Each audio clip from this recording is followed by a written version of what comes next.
What we do here in this show is even a little bit above and beyond good or bad policy. What we'll do is we'll hold this government accountable to what they held the last lot to, because that would be hypocrisy if they didn't, and to what they've promised. Now, what they promised was 500 new police by the end of this year. Be that good or bad policy.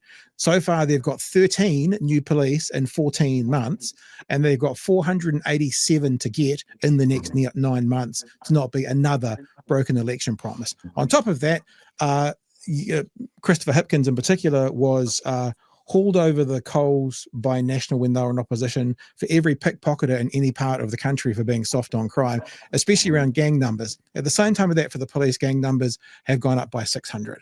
Now, as I said, good or bad, right or wrong, they are failing in what they said they would do, and I'm happy to open that up and talk about it, and then we've got one more topic after that. So Shane, you were keen, mate. Off you go, son. Yeah, I'm keen. This is the reality of an economic policy. Poorer people get, the more desperate they get, the more they look for something to belong to. I'm a child of Kawerau. In the 60s and 70s, we had lots of good mahi. We had great community spirits. We had very little gang. Now we're a gang-owned town. You know, we've got this meth bloody bullshit where we've said, right, let's put them in jail for 25 years. Let's we'll take all their possessions off them. But meth is increasing. When are we going to learn that these issues are economic issues? They're health issues. Meth addiction is a reality, but we treat it as a criminal issue rather than a medical issues. And what are we going to do? We're going to raise our prison muster by 10, 12, 14,000. And let me tell you, there's one way to grow gangs in Aotearoa, New Zealand, and that's to increase the bloody prison population. It criminalizes people. It does not rehabilitate. We know this. These are the facts. Yeah, please. Anyone else? Jump in. I mean, I agree with Shane. You can't imprison your way out of crime. Right? Prisons just become the colleges of the next round of criminals, right? The longer you lock people up, the less services you provide for them whilst they're in prisons, the worse people come out at the other end, right? And as a consequence, simply reaching for the stick in terms of crime is not going to work. Can I just say on the gang numbers, Pat? I always take what Jared Gilbert says really importantly in this space, because he's a very sensible person in this space, right? And he said of the gang numbers that they're likely to be highly inaccurate. And the reason for that is it's really easy to get onto the gang register. It's almost impossible to come off the gang register. So as a consequence, the numbers go up and up and up, not because there are actually more people in gangs, but just because the police get better at recording names.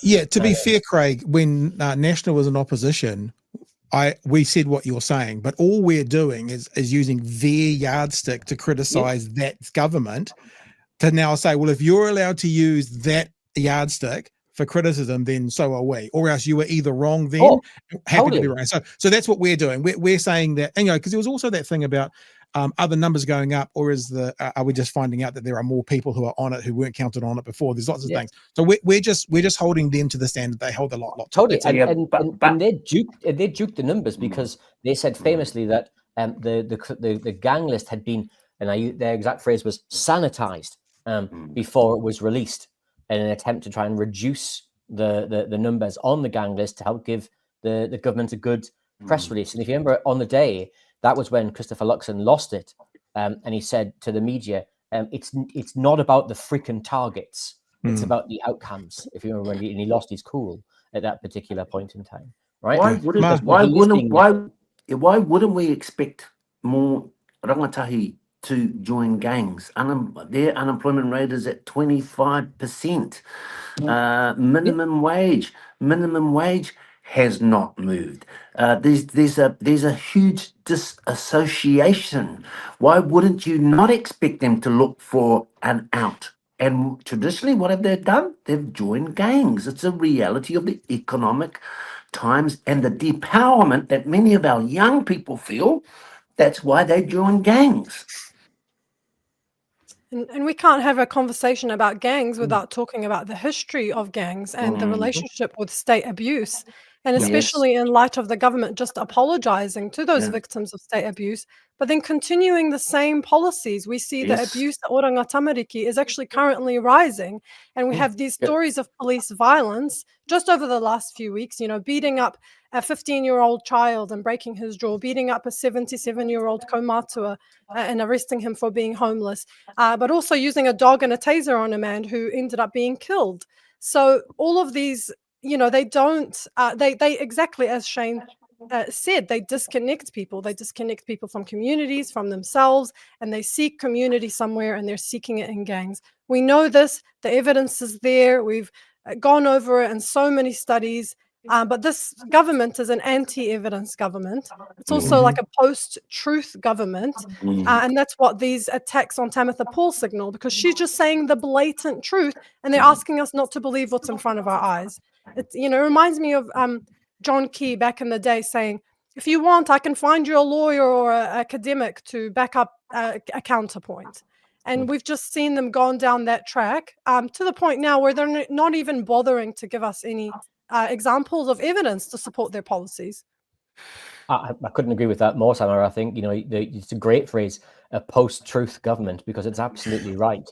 Many of the statements that they've made, be it on crime, be it on the economy, be it on housing, right, are not only not true, they're like maliciously not true. They're deliberately telling you a lie in order to make you believe one thing when the real data is telling you something else, right? And increasingly, we've got government by it's like performance art rather than real government. They're sort of, you know, they're on a stage telling you everything is fine, and if you look out the window, you can see it's not. And so I think, you know, that there's a real job of making sure that when we're talking about gangs, as you say, we talk about it in a sensitive way. We talk about it in a way that actually says, well, why do, as Shane said, why do people join gangs? They join gangs for security. And why do they join gangs for security? It's because they haven't got any. All right, they haven't got a job, they haven't got an income, they haven't got a house, right? And someone comes along and says, I can offer you money, I can offer you protection, and I can offer you a future. And if you haven't got any of those things in the town in which you're in, right, they all sound massively attractive. See, Craig, I absolutely agree with you about information and a post-truth government. But, you know, I think that we collectively, the four of us and the listeners, we need to actually take some responsibility for this. I think we've allowed the gutting of the public service, bloated bureaucracy to occur far too much. And we're talking about information.